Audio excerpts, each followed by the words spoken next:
warahmatullahi wabarakatuh. Perkenalkan, nama saya Rida Pilori dari kelas B. Di sini saya akan menjelaskan materi tentang pembelajaran geografi abad ke-21. Pembelajaran geografi adalah bagian dari geografi. Tujuan pembelajaran geografi adalah untuk membekali siswa dengan pengetahuan, keterampilan, dan perspektif geografi. Berdasarkan tujuan tersebut, maka dirumuskan 3 pilar pembelajaran geografis, yaitu A. Geografis konteks, yaitu yang menyangkut dengan materi dan apa yang dipelajari. B. Geografis skilis yang meliputi 1. Posting geografis, 2. Updating geografis, 3. Organizing geografis, 4. Analisis geografis, 5. Answering dan desain, 6. Communicating. B. Komunikatif perspektif. Perspektif adalah cara pandang terhadap sesuatu. Dalam pendidikan geografis ada dua pandangan geografis, yaitu perspektif spesial dan perspektif ekologi. Assalamualaikum warahmatullahi wabarakatuh. Perkenalkan, nama saya Ismiati Biki dengan NIM 451419024. Baiklah, lanjut. Menurut Alexander pada tahun 1963, geografi ekonomi adalah studi mengenai variasi areal di permukaan bumi yang dalam aktivitas manusia terkait produksi, distribusi, dan konsumsi akan kekayaan. Pada abad ke-21 ditandai dengan abad keterbukaan atau globalisasi. Artinya, kehidupan manusia pada abad ke-21 mengalami perubahan-perubahan yang fundamental yang berbeda dengan tata kehidupan pada abad sebelumnya. Perekonomian pada abad ke-21 dikendalikan oleh jaringan teknologi informasi di mana semua transaksi dilakukan secara online. Baik, Assalamualaikum warahmatullahi wabarakatuh. Saya Indrawati Abbas, kelas B, Pendidikan Geografi. Nah, di sini saya akan menjelaskan konsep-konsep geografi ekonomi. Nah, konsep-konsep geografi ekonomi ini terbagi 3. Yang pertama ada ruang, tempat, dan skala. Yang pertama itu ruang. Konsep ruang itu mengacu pada jarak fisik dan daerah. Konsep ruang itu memungkinkan kita untuk menanyakan hal yang simpel seperti di mana sesuatu kejadian yang sedang terjadi.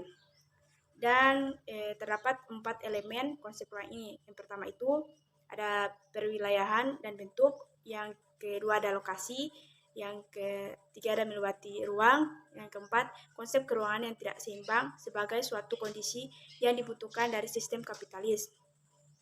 Selanjutnya konsep tempat ini bertujuan untuk mengambil kekhususan atau keunikan dari tempat-tempat yang membentuk ruang.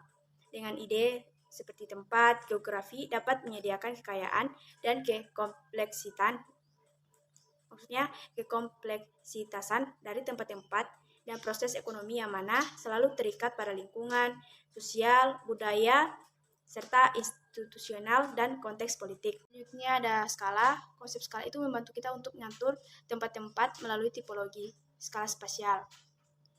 Skala spasial itu umumnya yang digunakan geografi ekonomi termasuk skala global, skala makro, regional, skala nasional, skala lokal, dan tempat kehidupan berlangsung atau tempat bekerja atau rumah. Nah, itulah materi yang bisa saya sampaikan. Selanjutnya akan dijelaskan oleh teman saya. Assalamualaikum warahmatullahi wabarakatuh. Perkenalkan, nama saya Rafika, kelas B Pendidikan Geografi. Nah, di sini saya akan melanjutkan materi dari teman saya, yaitu teori-teori utama dalam geografi ekonomi. Nah, di sini teori-teorinya itu terbagi atas 3 bagian. Yang pertama itu ada Neoclassical Theory, yaitu teori lokasi perkembangan pada tahun 1950-an dan tahun 1960-an semata-mata karena ketertarikan pada pembangunan dan penjelasan pola distribusi aktivitas ekonomi. Dalam ruang, tipe geografi ini tegas berlabuh pada sebuah teori non-klasik dan menggunakan pendekatan berbasis model untuk mempelajari lokasi dan aktivitas ekonomi dalam ruangan. Periode ini dalam ekonomi pembangunan sering disebut revolusi kuantitatif, ekonomi geografis, dan ekonomi spasial. Bagaimanapun juga banyak geografi ekonomi menjadi tidak puas dengan pendekatan ini dan mulai mencari alternatif baru. Terus yang kedua yaitu behavioral approach. Behavioral approach muncul pada tahun 1960-an sebagai salah satu reaksi terhadap revolusi kuantitatif. Pendekatan ini menjauh dari asumsi simpel dari neoklasik homo